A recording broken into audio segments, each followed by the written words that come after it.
So, it's been a while. Sorry, I haven't made any videos for almost a month as my girlfriend, she caught the Rona over Christmas, so I've been looking after her recently. And I know it's probably redundant to say it at this point, but seeing the effects firsthand really hits you differently. Please, for the sake of everyone, just be safe out there. On to Graham Stephan's video. I've already kept you waiting this long, so let's jump straight in with the first short clip. And the premise is that there will only be 21 million Bitcoins in existence, and that's it. As of now, about 18.5 million Bitcoins have been solved for and mined, leaving another 2.5 million Bitcoins out there ready to be taken. However, because the mining process gets harder and harder to solve over time, it's estimated that the final Bitcoin will not be mined until the year 2140. So, Bitcoin's mining process, it doesn't actually get harder to solve over time. Instead, it adjusts every 2 weeks based on the hash power. But that's really a small detail and it's nitpicking because Graham highlights a great point here.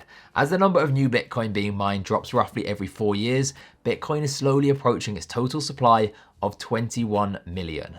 And this brings up a point I want to mention early on. I just want to say, I'm a huge fan of Graham Stephan's, and while I don't always agree with his conclusions, his research really is top notch.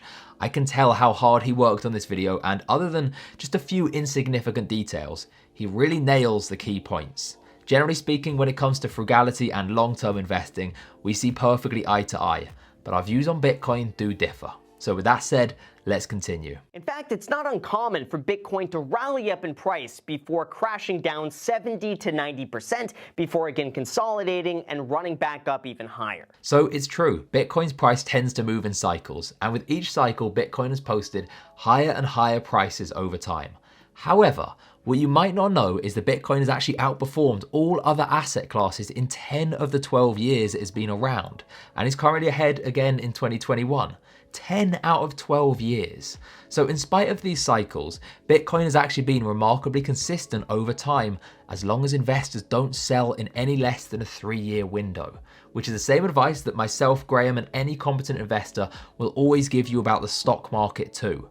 Remember, it's about time in the market, not timing the market. Well, lately, the name of the game helping drive up the price and demand is mainstream adoption. Prior to this, demand was mostly between individuals who really believed in the concept, exchanged it as a currency, or believed in it long-term as an investment. But now that businesses have begun embracing Bitcoin as more than just a random store of value and instead an actual currency, prices have begun taking off. And the other big news, which really seemed to have pushed this off recently, is that 2 months ago, PayPal announced that their users would be able to buy and sell Bitcoin on their platform. They also say that their customers will be able to use cryptocurrencies to shop at the 26 million merchants on its network starting in early 2021. Now, this point about mainstream adoption is pretty accurate. In fact, this chart shows us the volume of the exchange that PayPal mostly uses to allow people to buy Bitcoin on their app.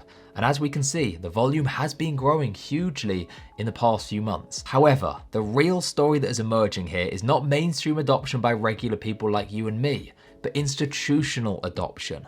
MicroStrategy, a public US company, has bought over $1 billion in total Bitcoin purchases at a price of just under $16,000 per coin. Having turned themselves virtually into a Bitcoin ETF, the share price has skyrocketed. And guess who have invested more money into MicroStrategy recently? Just the little known bank called Morgan Stanley, who now own over 10% of MicroStrategy shares. Hilariously, Bloomberg now even described the MicroStrategy company as a Bitcoin vehicle. Here's a clip of Scott Minerd, the chief investment officer of Guggenheim, who managed $233 billion worth of investments. Our fundamental work shows that Bitcoin should be worth about $400,000. Whoa.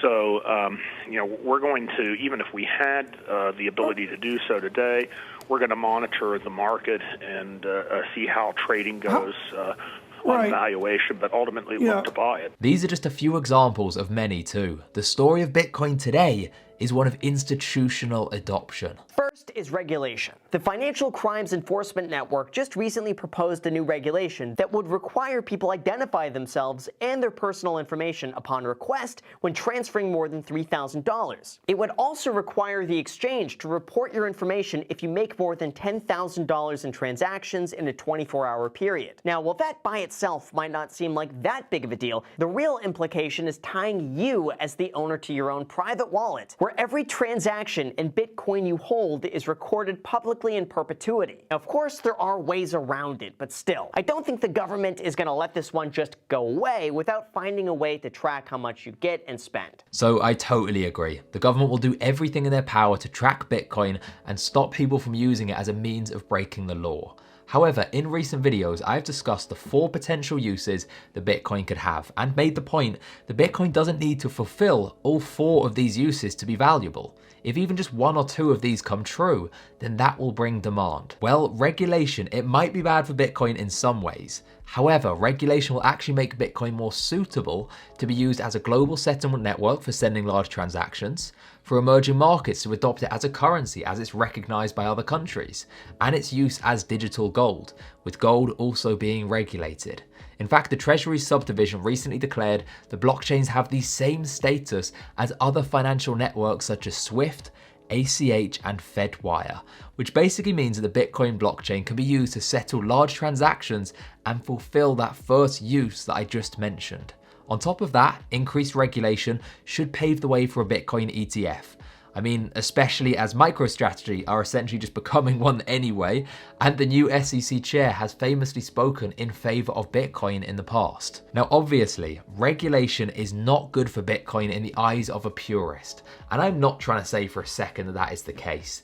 But when you are discussing Bitcoin from purely an investment perspective, which Graham is, and I think most people are, then regulation could actually be a good thing in helping Bitcoin achieve some of those potential uses. The second is the alleged price manipulation. Now, it was suggested that the meteoric rise of Bitcoin in 2017 was largely driven by coordinated price manipulation using the stablecoin Tether. Now, for those not aware, Tether is a cryptocurrency that's meant to mirror the US dollar, and they claim that they hold $1 US and or its equivalent for every 1 Tether in existence. So it's really no different than you giving them $1 US and them giving you back 1 Tether with that exact same face value. But the problem is there any actual proof that Tether is indeed backed by the US dollar? And who's to say they're not just taking your money and then just creating as much Tether as they want to, buying Bitcoin with it, and then driving up the price? Now, as of now, they have refused a true third-party audit on their financials. Last year, they also had to change their website to say that Tether is now backed by other assets and receivables from loans made by Tether to third parties, which may include affiliated entities. In the last few months, the market cap of Tether has also skyrocketed, leading people to wonder how much of that is actually backed by US currency and how much of that is driving up the price of Bitcoin. Could they just create Tether out of thin air and then buy Bitcoin with it? And that has yet to be confirmed or denied. Okay, so Tether are an issue.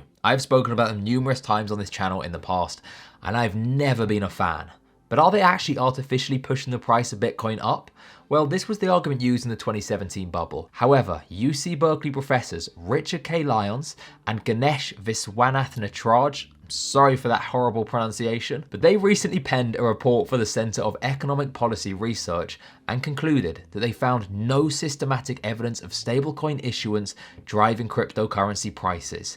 Adding, using our more precise measure of Tether flow to the secondary market, we find no significant effect on the price of major non-stable cryptocurrencies. Also, we already know that large institutions are beginning to buy Bitcoin. Is it really likely that institutions such as Fidelity, Guggenheim, Morgan Stanley, and so many of the world's largest institutions are really being tricked into buying Bitcoin and haven't looked into the question marks surrounding Tether? I mean, for me, I've seen a lot of evidence against the idea that Tether are pushing up the price of Bitcoin, and I've seen very little for it. Also, the reason that Tether's market cap has grown recently is twofold. The market has grown overall, so firstly, it makes sense that Tether would also follow suit.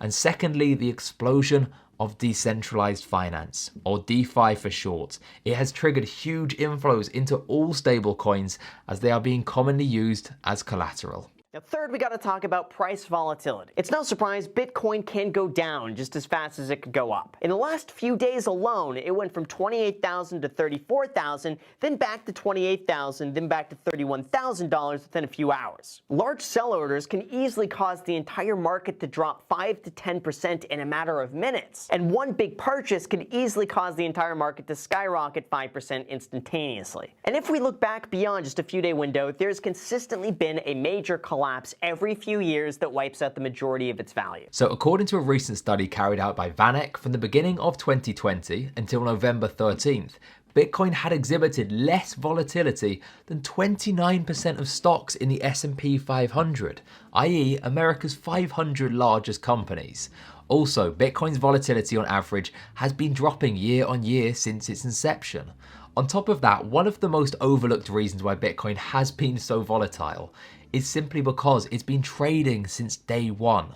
So these days, the average tech company takes 11 years before they go public. That's 11 years to go out, to grow and establish yourself. Imagine the kind of volatility that there would be if you could trade companies from day one when they were just an idea. Well, this is exactly what happened with Bitcoin, and so it's no surprise there has been crazy volatility, certainly in the early days. Bitcoin holds value because we give it value, much like the US dollar, which is not backed by anything other than the guarantee that it's legal tender, and that you could redeem a $100 bill for $100 worth of goods. However, the only difference is that the US dollar is backed by the US government, an income-producing nation, and the understanding that everyone, universally around the world, is going to accept this at face value for what it's worth. Now, I'm going to go ahead and say something controversial here.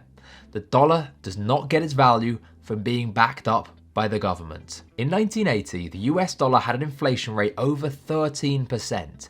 That means in 1 year, the value of the dollar compared to the things which really matter, such as food and shelter, dropped by 13%. Now, does that mean that the US government were backing it up 13% less? After all, it fell in value by 13%, right? And that's where its value comes from. So surely the government are backing it up 13% less. Well, that doesn't make any sense, obviously. The reason the dollar is valuable is the same reason that anything else in the world is valuable: supply and demand. Dollars are needed if you want to shop in a store in America, same as the pound over here in England. That provides clear demand, no question. Well, Bitcoin is the world's most secure, decentralized network with various potential uses, as I highlighted earlier and in other videos. Those uses provide demand, and that is where the value comes from. It's all just supply and demand. Same as gold, same as other commodities, same as the dollar, and same as everything in the world. You know, even this pen, everything.